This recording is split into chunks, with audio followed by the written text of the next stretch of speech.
எதுக்கு இதா பறக்குறீங்க குழம்புக்கா? அடுத்த வழியில பறிக்கிறோம் போடுமா, நான் போக விட்டுப்படுவான். வெளிச்சி மீன் நண்பர்களே, வெளிச்சி இது ரொம்ப அரிதா கிடைக்கக்கூடிய ஒரு விஷயம். பிறக்காதீங்க போடுங்க. மயனை கூட்டுக்கார ரெண்டும் சேர்த்து ஆளுக்கு பாதியா சம்மனுக்கு போக முடியாது. இருக்கிற சம்மத்துக்கு போ, வந்து காசை கொடுத்துட்டு காலையில நீ மொச்சத்தை மயனை தூக்கி போவியா இல்ல மகளை அதனால சிலேபடி இல்ல ஒன்னா போடியா நிறுத்துக்கோ அப்படின்னு கவுச்சு போகாதீங்க. என்ன இருக்குன்னு மூளை கொடுத்து ஒரு அமுக்குங்க. காத்து வாக்கல இந்த உனக்கு இப்ப எத்தனை வேணும் சொல்லியா? எனக்கு ஒரு எம்பிட்டு இருந்தாலும் கொடுங்க. ஒண்ணு கொண்டு போறேன் கொடுங்க.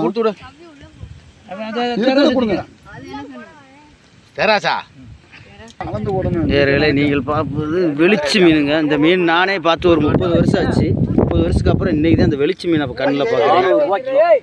இது கிலோ இன்றைக்கி 400ரூவாண்டாலும் கிடைக்காது, 500ரூவாண்டாலும். ஏன்னா இது ஒரு கிலோருக்கு மேலே ஒரு அருமையான மீன்.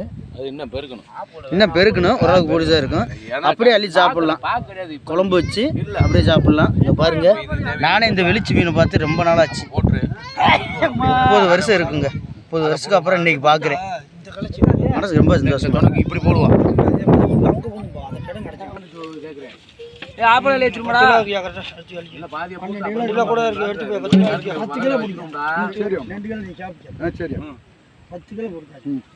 என்ன நம்ம